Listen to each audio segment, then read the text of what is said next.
RCM की एक ऐसी लेडी, आयरन लेडी कहूंगा मैं, बहन संतोषी रतूड़ी जी को आपकी जोरदार तालियों के बीच में बुलाना चाहूंगा। आइए बहन, आपका स्वागत है और एक स्टिक मैसेज, एक स्टिक स्टोरी 15 मिनट का समय आपके पास है, रखिएगा और मैं वेलकम करता हूँ आप सभी के सहयोग के साथ। आइए बहन जी, वेलकम है।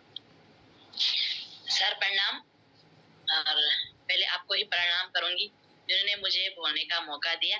और जी आरसीएम, गुड मॉर्निंग। जितने भी यहाँ पे साथी बैठे हैं आप सभी को गुड मॉर्निंग।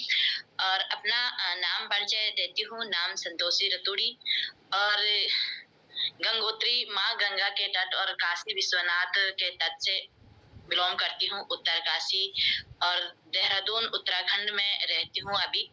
और अपने गुरु के सानिध्य में सिस्टम को सीख रही हूँ। मेरी ग्रेट अपलाइन श्रीमती सुषमा दीदी है जिन्होंने मुझे उंगली पकड़कर चलना सिखाया है और जिनके सानिध्य में मैंने इस सिस्टम को सीखा है। दीदी को मैं इस मंच के माध्यम से बार बार प्रणाम करूंगी, क्योंकि कहते हैं अगर हम सिस्टम में आ गए, कोई भी रास्ता हम चलते हैं तो अगर रास्ते चलते चलते हमें अगर दिशा पता नहीं है तो हम भटक जाते हैं, फिर जहां से चले हैं वहीं पे खड़े हो जाते हैं।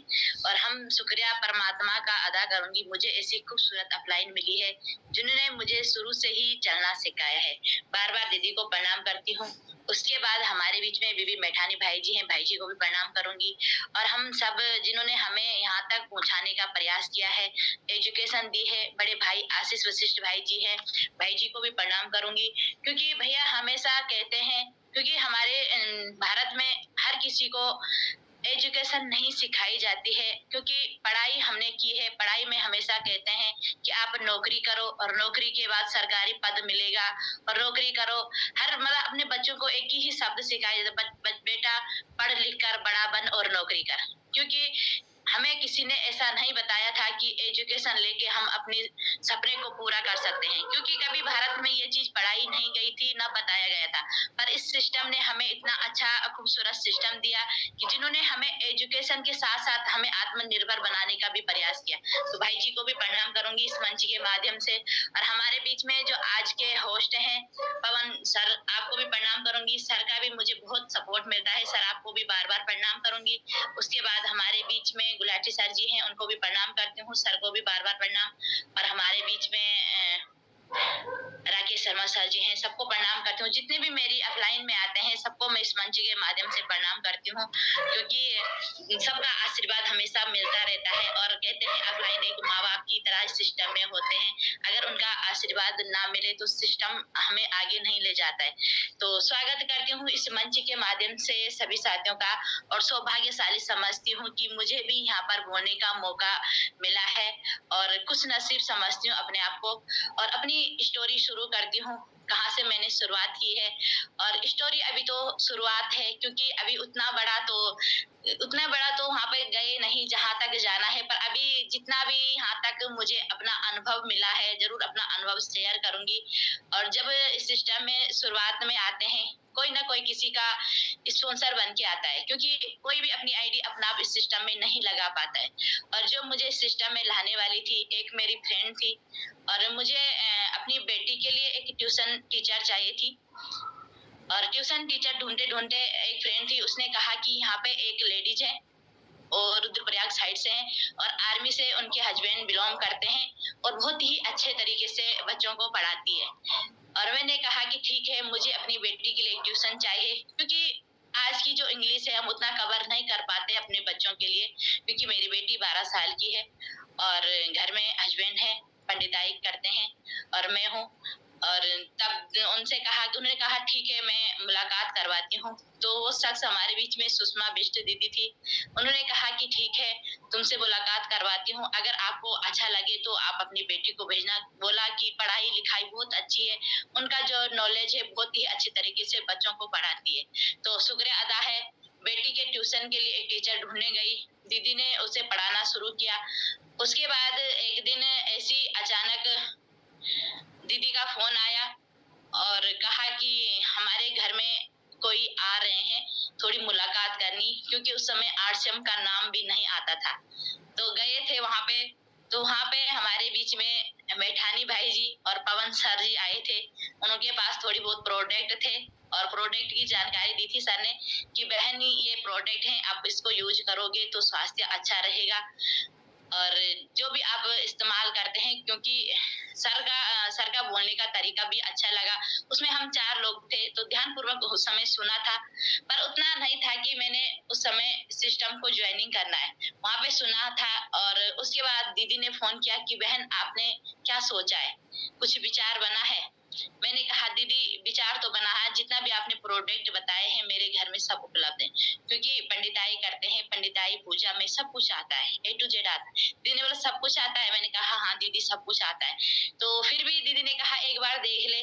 फिर दीदी ने कहा तो मैंने बोला जब दीदी ने कहा तो कर लेती हूँ, कितनी अच्छी जानकारी दे रहे हैं और परमात्मा शुक्रिया है। टीचर ढूंढने बेटी को गई, खुद मुझे ही एक टीचर मिल गई और टीचर ऐसी मिली जिन्होंने जिंदगी ही सुधारने का प्रयास किया है। तो उसके बाद ज्वाइनिंग लगाई। ज्वाइनिंग के बाद जो प्रोग्रेस होता है और परमात्मा का इतना शुक्रिया हुआ कि तुरंत उसी के बाद मार्च में ज्वाइनिंग लगी, 1 मार्च में, और 22 मार्च को संपूर्ण लॉकडाउन लग गया। और लॉकडाउन के बाद जब लॉकडाउन लग गया तो हर किसी की स्थिति ऐसी हो जाती है, जो अच्छा कमाने वाला भी वो भी घर बैठ जाता था और सब घर में बैठे हो। दीदी का हमेशा फोन आता कि बहन खरीदारी नहीं कर रहे हो? हमेशा कहती थी दीदी खरीदारी कहाँ करनी है, जो कमाने वाले घर में बैठ गए। और उस समय उतना सीखने का प्रयास भी नहीं किया और बीच में भैया ने हमें जूम मीटिंग देनी शुरू की थी, आशीष वशीष भाई जी ने, जो 2:30 बजे से 4 बजे तक चलती थी। उस समय भैया बहुत कुछ जानकारी, नए नए लोग भी थे, रोज कहते थे अरे ऑफलाइनों का क्या ये है, रोज मीटिंग में बिठाते हैं, समझ तो हमें कुछ ही नहीं आ रहा क्योंकि नए थे। पर जब कुछ समय हो गया था तो समझ में आया। लॉकडाउन था, बाहर भी नहीं जा सकते थे, घर में रहना था और अपने फोन पे जो नेट था उसका सदुपयोग करना था, क्योंकि जब हम 240 रुपए का एक नेट डाल सकते थे, क्योंकि उस समय आर्थिक स्थिति ऐसी थी कि रिचार्ज करना भी बड़ी आफत आती थी, क्योंकि कमाने वाला जब घर में तो रिचार्ज भी कहाँ से कर सकते थे। पर शुक्रिया परमात्मा का कि उस समय फिर नेट सदुपयोग करते थे। उस समय जूम मीटिंग में बैठ जाते थे, जूम मीटिंग सुनते थे, जो भी वहाँ पे एजुकेशन मिलती थी उसे नोट करते थे और उस चीज को मनन करते थे। फिर बाद में सोचा कि क्यों ना इस सिस्टम में काम करने का प्रयास करूं और जब काम करना 6 महीने बाद इस सिस्टम में काम करना शुरू किया, वहां से बिगनर पिन अचीव हुई। बिगनर पिन की जो सबसे शुरुआत की जो इनकम आई थी, सबसे पहले जो इनकम आई थी 200 रुपए आई थी। दीदी ने स्टेटस लगाया था कि बहन तेरी इनकम आई 200 रुपए। मैं बहुत खुश हुई थी क्योंकि कभी कमाना नहीं सीखा था, सिर्फ हमाना सिखाया था, क्योंकि हस्बैंड अच्छी कमाई करते थे और उन्हीं के पैसे पे चलता था। और खुश हुई कि मुझे 200 रुपए सूट की सिलाई मिली है। हर महिला की चाहत होती है, क्योंकि पुरुष भाई तो हमेशा कमाते हैं, हमेशा आगे जाते हैं, उनकी तो चॉइस रहती है कि हमने कुछ करना है। पर हम परमात्मा का शुक्रिया है कि उस 200 रुपए ने आज तक यहाँ तक लाया है। और उसके बाद बिगनर पिन बनी हूँ और बिगनर पिन की जितनी भी इनकम आती है सभी साथियों को जो यहाँ पे वाइटल पिन है आई है। उसके बाद दीदी और भैया से बात की, मुझे भी सिस्टम में काम करना है, बताओ क्या करना है। फिर उसके बाद एक सेमिनार हुआ था यहाँ पे, उस सेमिनार में गए थे और सबसे पहले गुरुदेव हमेशा कहते हैं कि सेमिनार में जरूर अपनी टीम को बिठाने का प्रयास करें, क्योंकि उतना हम उनको सिखा नहीं पाते हैं जितना वहां से सीख कर आते हैं। उस छोटे से सेमिनार ने बहुत कुछ सिखाया है और परमात्मा का शुक्रिया है, उस सेमिनार ने आज तक जिंदगी बदली है और खुद को आत्मनिर्भर बनाया है। और फिर आगे बढ़ते बढ़ते चले गए और बिगनर भी किया, स्टार्टर भी किया, ओपनर भी किया, ईगल भी किया, रनर भी किया। चैलेंज भी बहुत आए हैं, लॉकडाउन भी था और खाने पीने की भी बहुत बड़ी दिक्कत होती थी।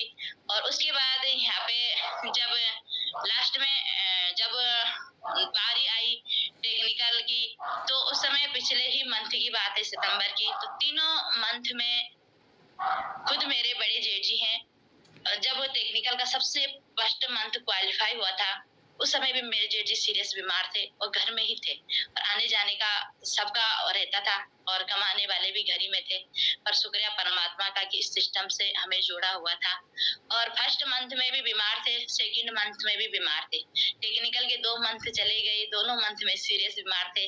जब तीसरा मंथ आया है उस समय उनकी डेथ हो गई और दीदी से फोन किया, दीदी 2 मंथ तो मैंने 2 मंथ तो मैंने कर दिए हैं, तीसरा मंथ मैं कहाँ से करूँ, मेरे घर में ऐसी स्थिति है।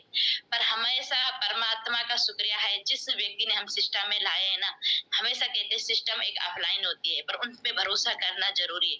अगर हम सिस्टम पे भरोसा नहीं करते, तो सिस्टम हमें कहीं भी धोखा दे सकता है। क्योंकि सबसे पहले अपने आप और अपनी सिस्टम और अपनी ऑफलाइन पे भरोसा करना सीखें। और तीसरे मंथ में जब लास्ट में क्लोजिंग होती है 20-21 तारीख की बात, तो जी जान लगा के क्लोजिंग होती है, सभी को पता है। उस समय जेठ जी की डेथ हो गई और गाँव चले गए। गाँव भी यहाँ पे गए कि जहाँ पे नेटवर्क की भी काफ़ी दिक्कत होती थी। और जब भी शाम को सबको खाना खिलाने के बाद बाहर पे बैठ के अपनी क्लोजिंग करते थे। क्योंकि घर में भी ऐसी स्थिति थी कि वहाँ पे भी कुछ नहीं बोला जा सकता था कि मैंने क्या Recording in progress. चैलेंज थी, मेरे साथ का चैलेंज था कि मेरे साथ क्या घटना घटी है। पर शुक्रिया है दीदी का, दीदी मेरे साथ और भैया मेरे साथ एक ऐसी ढलान बनकर खड़े रहे, जिन्होंने मेरे पे आज तक आने नहीं दी। उन्होंने कहा कोई बात नहीं बहन, तेरे साथ जो हुआ कोई बात नहीं, हम उस चीज को एक्सेप्ट करते हैं। पर तू अपने अंदर की जो आपके अंदर जो भावना बनी है, आपके अंदर जो चैलेंज है, उसको छोड़ना मत।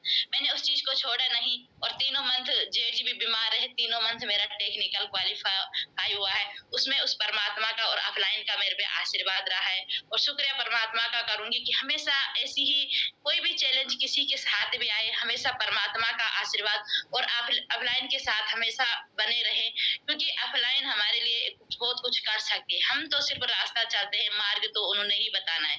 कभी भी कैसी भी स्थिति आ सकती है, वो हमारे साथ आगे एक ढलान के जैसे रहते हैं। क्योंकि जब मैंने इस चीज को मतलब अपने आप में देखा है, तो मुझे लगता है कि हर किसी को इस चीज से गुजर कर जा सकते हैं। तो अगर ऑफलाइन पे भरोसा करोगे, आपकी ऑफलाइन आपको नहीं छोड़े, क्योंकि ऑफलाइन के प्रति हमेशा वफादार रहना है। क्योंकि जब तक हम खुद को वफादार नहीं करेंगे, तब तक हम किसी को नहीं बता सकते हैं। और ऑफलाइन तो हमारी एक ऐसी माँ बाप, जैसे हम दूरदर्शी कहते हैं ना, हम नजदीक सोचते हैं, हमारे लिए दूरदर्शी सोचते हैं। और तब उसके बाद फिर अभी भी चैलेंज चल ही रहे हैं। फिर यहाँ पे पल का हुआ था और पल में भी काफी चैलेंज है, क्योंकि आगे की स्टोरी में दोबारा पल का भी जरूर बताऊंगी। और परमात्मा शुक्रिया है उस परमात्मा का कि अभी तक भी ऑफलाइन का पूरा साथ है। और इस जूम ने मुझे यहाँ तक ले आया, क्योंकि फील्ड में बहुत कम वर्किंग करती हूँ, और जूम ने मुझे यहाँ तक बहुत कुछ सिखाया है। और हमेशा सीखने का प्रयास करूंगी और शुक्रिया परमात्मा का करूंगी। जितने भी मेरी ग्रेट ऑफलाइन है, सबका आशीर्वाद यूं ही हमेशा बना रहे। और चैलेंज को स्वीकार करो और चैलेंज के साथ आगे बढ़ने का प्रयास करो और अपने सपने को जरूर जरूर साकार करो, क्योंकि सपने देखेंगे तो आगे बढ़ेंगे। और जो पिछले मंथ की इनकम आई थी 1,04,000 रुपए आई थी, और शुक्रिया परमात्मा का, क्योंकि गिनना भी नहीं आता है। पर दीदी और ने जब इस सिस्टम ने हमें इस लायक बना दिया है, तो शुक्रिया परमात्मा का, इस लायक बनाया कि हम इस चीज को अपना सकते हैं और सबको दे सकते। आज मुझे दे सकती है तो हर व्यक्ति को दे सकता है। यहाँ पे जितने भी साथी बैठे हैं, आपको भी वो इनकम आ सकती है जहाँ तक आप जा सकते हैं। क्योंकि 1,04,000 मुझे मिली है, सपना नहीं था कि इतना मिलेगा। पर मार्च में बीसी छाबड़ा जी और टीसी छाबड़ा जी का प्रणाम करूंगी सर लोगों को, कि जिन्होंने हमें महिलाओं के लिए इतना खूबसूरत सिस्टम बनाया है, घर बैठे इनकम दे सकते, क्योंकि हम कभी घर से बाहर नहीं निकलते। शुक्रिया परमात्मा का और धन्यवाद आप सभी का। और भैया सर को मैं प्रणाम करूंगी दोबारा, और माइक हैंड ओवर टू करती हूँ पवन सर को। Most welcome.